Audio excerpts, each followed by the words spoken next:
Hello everyone, welcome to the channel. आज के video में हम कोलन के कुछ प्रैक्टिकल क्वेश्चंस करेंगे। अभी तक जितने भी मैंने वीडियोस प्रोवाइड किए हैं, अप्रॉक्स 6 और 7 वीडियोस, सभी में हमने थ्योरेटिकल कॉन्सेप्ट देख लिया है बहुत अच्छी तरीके से।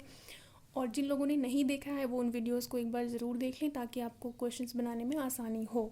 तो अब उनको देखने के बाद में आप प्रैक्टिकल क्वेश्चंस बहुत ईजिली कर सकते हैं, क्योंकि सारा का सारा थ्योरेटिकल पोर्शन जो आना चाहिए वो कवर हो चुका है। तो सबसे पहले थोड़ा सा इंट्रोडक्शन बुक के बारे में। ये कोलन क्लासिफिकेशन का 6th एडिशन है। 6th एडिशन इसलिए लिया है क्योंकि यही सबसे ज़्यादा यूज़ होता है अभी भी।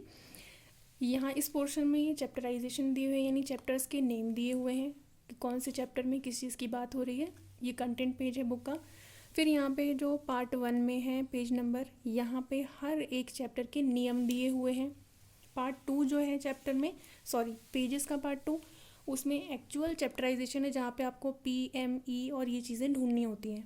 फिर पार्ट 3 जो है उसमें कुछ धर्म ग्रंथों के बने बनाए नंबर रंगनाथन जी ने पहले से दिए हैं, जिनको आप वहाँ से देख करके लिख सकते हैं।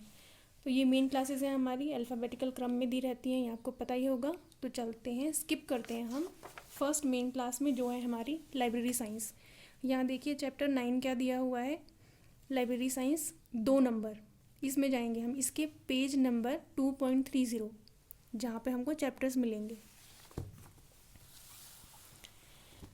ये मेरा मेन क्लास है लाइब्रेरी साइंस, जिसमें सबसे ऊपर लिखा हुआ है फैसेट फार्मूला। यानी ये फैसेट फार्मूला ही बताता है कि आप जो भी चीज़ें ढूंढ कर लाएंगे उनको अरेंज करने का क्रम क्या होना चाहिए। सबसे पहले यहाँ पे P दिया, फोसाई इन P यानी पर्सनैलिटी के अंदर ये पूरी लिस्ट बनी हुई है कि क्या क्या चीज़ें हैं। फिर हमारे पास मैटर है। मैटर के लिए यहाँ पे इंस्ट्रक्शन दिया है कि अगर कोई भी चीज़ मैटर की चाहिए तो वो इस क्लास में ना ढूंढ करके आप कहाँ चले जाइए, जनरल या बिब्लियोग्राफी, यानी इसके जस्ट पहले वाली क्लास में। ये यहाँ पे जो पर्सनैलिटी दी हुई है उसी में जो चीज़ें हैं इनको हम यहाँ पर क्या मान लेंगे, मैटर मान लेंगे। लाइब्रेरी साइंस के लिए 2 जगह ना लिख करके एक ही जगह लिखा हुआ है।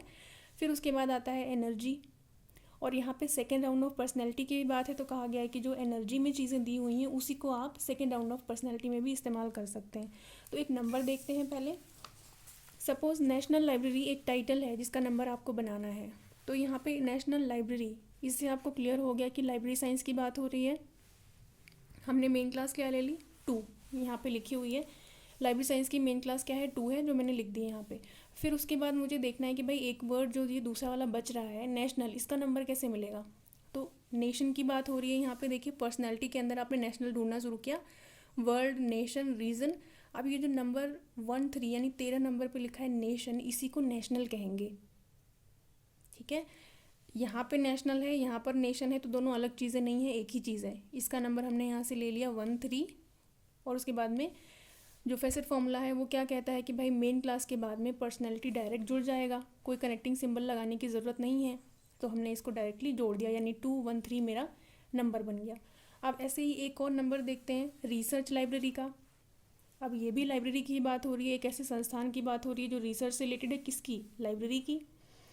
तो ये नंबर भी मुझे कहाँ मिलेगा, पर्सनैलिटी में, क्योंकि जो भी नाम होते हैं वो हमेशा पर्सनैलिटी का ही पार्ट बनते हैं। तो लाइब्रेरी से मुझे ये पता चल गया कि मेन क्लास तो लाइब्रेरी साइंस यानी 2 हो गई। अब दूसरा नंबर बचा मेरे पास रिसर्च का, उसको मैं पर्सनैलिटी में ढूंढने की कोशिश करती हूँ कहाँ मिलता है। देखिए हमेशा शुरू से देखना शुरू करें। रिसर्च यहाँ पर लिखा हुआ है, ये रहा, यानी 36 नंबर पे। और ये कनेक्टिंग, अब इसके लिए मुझे क्या देखना है कि भाई मुझे मिल गया, मेन क्लास मिल गई, पर्सनैलिटी मिल गई, लेकिन जोड़ने के लिए क्या करेंगे, हमेशा ये फैसेट फार्मूला देखेंगे। यहाँ पे मेन क्लास के बाद पर्सनैलिटी डायरेक्ट आ रहा है तो यहाँ पे भी मुझे वैसे ही लिख देना है।